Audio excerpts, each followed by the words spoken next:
नमस्कार। सप्तम प्रश्नपत्र भाषा विज्ञान के अंतर्गत हम आज पढ़ने जा रहे हैं ध्वनि परिवर्तन के कारण। प्रत्येक सजीव भाषा में सतत परिवर्तन होता रहता है। जीवित भाषा का तो लक्षण ही यह है कि उसमें गतिशीलता होनी चाहिए। जो भाषा गतिहीन हो जाती है, जिसका विकास रुक जाता है और युग के अनुकूल जो परिवर्तन को नहीं अपनाती है, वो मृत हो जाती है। और उस मृत भाषा का साहित्यिक एवं ऐतिहासिक महत्व भले ही हो, किंतु वह जन साधारण की भाषा कभी नहीं रहती। उसमें सभी प्रकार के विचारों एवं भावों के व्यक्त करने की क्षमता भी नहीं रहती। अतः विकास एवं परिवर्तन एक जीवित भाषा का सर्वोत्कृष्ट लक्षण है। तो इस प्रकार भाषा विकास के सुविधा की दृष्टि से हम इसको दो भागों में बांट रहे हैं। भाषा विकास के कारणों को बाह्य कारण और आंतरिक कारण। बाह्य कारण के अंतर्गत कुछ तो व्यक्तिगत कारण होते हैं। पहला कारण है व्यक्तिगत कारण। ध्वनि का संबंध व्यक्ति से अत्यंत गहन होता है, क्योंकि प्राय एक व्यक्ति दूसरे का अनुकरण करके ही भाषा सीखता है। इस अनुकरण में इंद्रियों का सर्वाधिक हाथ रहता है, श्रवण और वाग। श्रवण इंद्रिय से वह किसी ध्वनि को सुनता है और वाग इंद्रिय से वह ध्वनि का उच्चारण करता है। संसार में जितने व्यक्ति होते हैं, उतनी ही श्रवण इंद्रियां और वाग इंद्रियां होती है। इसलिए श्रवण इंद्रियों और वाग इंद्रियों की विभिन्नता के कारण, विविधता के कारण भी कई बार भाषा में परिवर्तन, ध्वनि में परिवर्तन आ जाता है।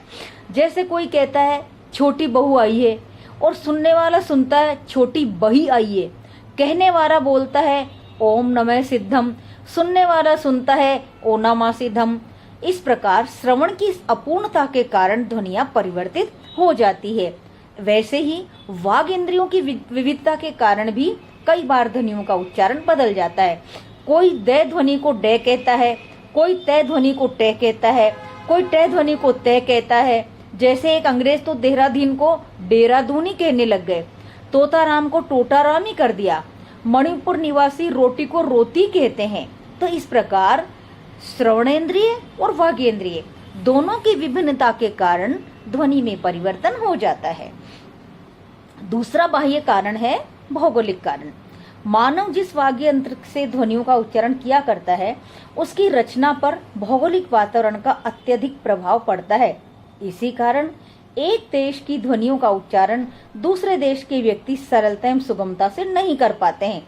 यदि वे उच्चारण करने का प्रयास भी करते हैं, तो उन ध्वनियों में प्रायः परिवर्तन आ जाता है। जैसे शीत प्रधान देश है, वहां के निवासियों का वाग यंत्र पूर्ण रूप से खुल नहीं पाता, इसलिए वे प्रायः दंत ध्वनियों का उच्चारण ठीक नहीं कर पाते। जबकि उष्ण कटिबंध में रहने वाले व्यक्तियों का वाग यंत्र सदैव पूर्ण रूप से खुला रहता है, अतः वे सभी ध्वनियों का उच्चारण ठीक ठीक कर लेते हैं। ऐतिहासिक कारण भी होते हैं। ध्वनियों के विभिन्न परिवर्तनों पर ऐतिहासिक परिस्थितियों का भी अत्यधिक प्रभाव पड़ता है।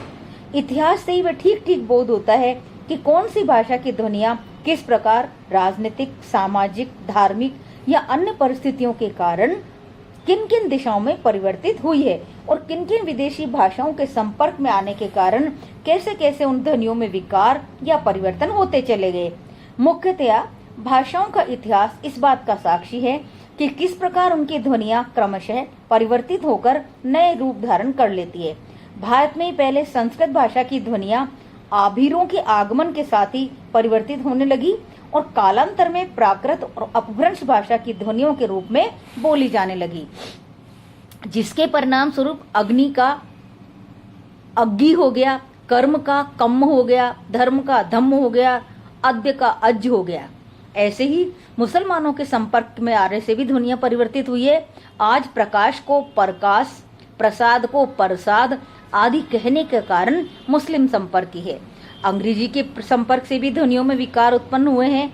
भारतवासी देहरादून को देहरादून, केरल को करेला या कैरेला, कलकत्ता को कलकत्ता, गुप्त को गुप्ता और मिश्र को मिश्रा कहने लगे। ये तो तीन बाह्य कारण है ध्वनि विकास या परिवर्तन या विकार के। आंतरिक कारण कुछ इस प्रकार है। मुख सुख, इसे प्रयत्न लाघव भी कहते हैं। प्राय मनुष्य में सहज प्रवृत्ति होती है, वो अल्पकाल और अल्प श्रम में अधिक से अधिक काम कर लेना चाहता है। उसकी ये प्रवृत्ति ध्वनियों के उच्चारण में भी देखी जाती है और यही कारण है कि वो नारायण को नारायण, माइक्रोफोन को माइक, राम प्रसाद को आरपी, पर्यंक ग्रंथि को पालती आदि कहने लगा। ये प्रयत्न लागू का ही परिणाम है। दूसरा कारण है श्रुति। बहुत से ध्वनि विकार श्रुति के कारण हो जाते हैं। ये श्रुति दो प्रकार की होती है, पूर्व श्रुति और पर श्रुति। पूर्व श्रुति के कारण ही स्त्री को स्त्री कहा जाएगा, स्टेशन को स्टेशन, स्कूल को स्कूल आदि कहा जाता है। पर श्रुति में धर्म को धर्म, कर्म को कर्म आदि बोला जाता है। उपमान, इसे अंध सादृश्य भी कहते हैं। प्राय मानव में प्रवृत्ति देखी जाती है, वे किसी प्रचलित शब्द की ध्वनियों के समान ही उससे मिलते जुलते शब्दों का उच्चारण करने लग जाते हैं, फिर उनमें विचित्र प्रकार के विकार हो जाते हैं। जैसे दुख के समान सुख हो गया है, निर्गुण के समान सरगुण बोलने लग गए हैं। कलागत स्वातंत्र, प्राय कविजन निरंकुश हुआ करते हैं और मनमाने ढंग से कुछ शब्दों को तोड़ते मरोड़ते हैं। उनकी स्वच्छंद मनोवृत्ति के कारण भी ध्वनियों में परिवर्तन हो जाता है। जैसे रघुराज को रघुराई, रघुराऊ आदि कहना, गजवर को गंवर, नदी को ने, वे को वे, किरण को किरण आदि कहना, ये सब कलागत स्वतंत्रता का परिणाम है। प्रमाद या अशक्ति के कारण बहुत सी ध्वनियां व्यक्तियों के प्रमाद या उच्चारण की अपूर्णता के कारण भी बदल जाती है। इसी के कारण बहुत सारे लोग पुलिस को फुसिल कह देते हैं, बंदूक को दंबूक कह देते हैं, और बच्चे प्राय इस अशक्ति और उच्चारण की अपूर्णता में बच्चों में ज्यादा पाई जाती है। इसलिए बच्चे जलेबी को जबेली कह देते हैं, अमरूद को अरमूद कह देते हैं, और इस प्रकार ध्वनि में विकार पैदा हो जाते हैं। अज्ञानता के कारण ध्वनि विकार हो जाता है, अशिक्षा के कारण हो जाता है।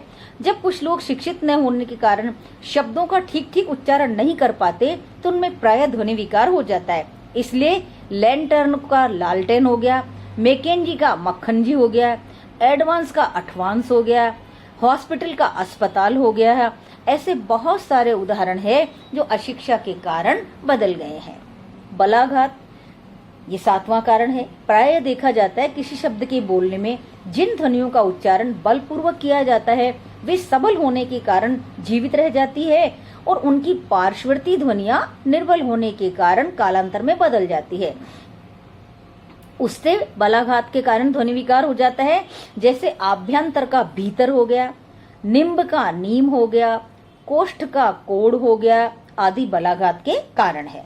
भावावेश, बहुत से ध्वनि विकारों का कारण भावावेश होता है, क्योंकि बहुत से व्यक्ति भावुकता के कारण एक ही शब्द को विविध प्रकार से बोला करते हैं, जिससे विचित्र ध्वनि विकार हो जाते हैं। जैसे माता पिता अपनी संतान का नाम लेते समय इतने भावावेश में आ जाते हैं कि शुद्ध और सही नाम न लेकर उसे तोड़ मरोड़ कर बोला करते हैं।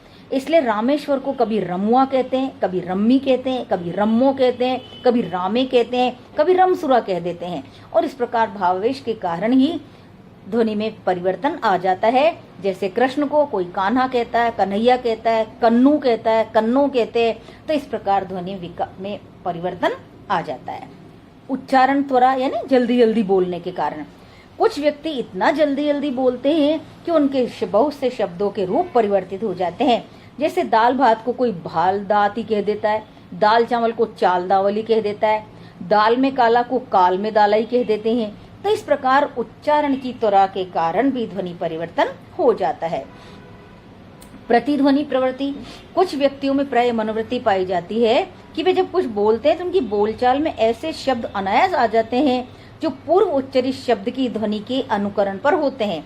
जैसे रोटी वोटी, पानी वानी, नाश्ता वाश्ता, पापड़ शापड़। अतः इस प्रतिध्वनि प्रवृत्ति के कारण भी ध्वनि में विकार आ जाता है। लिपि की अपूर्णता, बहुत से ध्वनि विकार इसलिए भी हो जाते हैं कि सभी लिपियों में सभी भाषाओं की ध्वनियों को अंकित करने वाले ध्वनि चिन्ह नहीं होते, और यदि किसी लिपि में किसी विदेशी ध्वनि को अंकित करने का प्रयास किया जाता है तो उसको पढ़ने वाले कुछ का कुछ पढ़ लेते हैं, जिससे ध्वनि में विकार आ जाता है। जैसे रोमन लिपि अपूर्ण है, उसमें यदि RAMA लिखा जाए तो इसे रमा भी पढ़ा जा सकता है, रामा भी पढ़ा जा सकता है, राम भी पढ़ा जा सकता है और रम भी पढ़ा जा सकता है। इससे ध्वनि में परिवर्तन आ जाता है। जैसे देवनागरी लिपि में ह्रस्व ओ और ह्रस्व ई के लिए ध्वनि चिन्ह नहीं है, इसीलिए यहाँ कॉलेज को कोई कॉलेज कहता है, कोई कॉलेज कहता है, कोई कॉलेज लिखता है, जिससे स्वहजी ध्वनि विकार या ध्वनि परिवर्तित हो जाते हैं। यही कारण है कि योग को कोई योगा कहते हैं, अतः लिपि की अपूर्णता के कारण भी अनेक ध्वनियों में परिवर्तन हो जाता है। इस प्रकार ध्वनि परिवर्तन के दो प्रकार से आपको समझाया है कारणों को, आंतरिक कारण और बाह्य कारण। बाह्य कारण में आपने 3 प्रमुख कारण पढ़े हैं और आंतरिक कारण में आपने लगभग 10-11 कारण आपको पढ़ाए हैं। ये ध्वनि परिवर्तन की प्रमुख कारण है।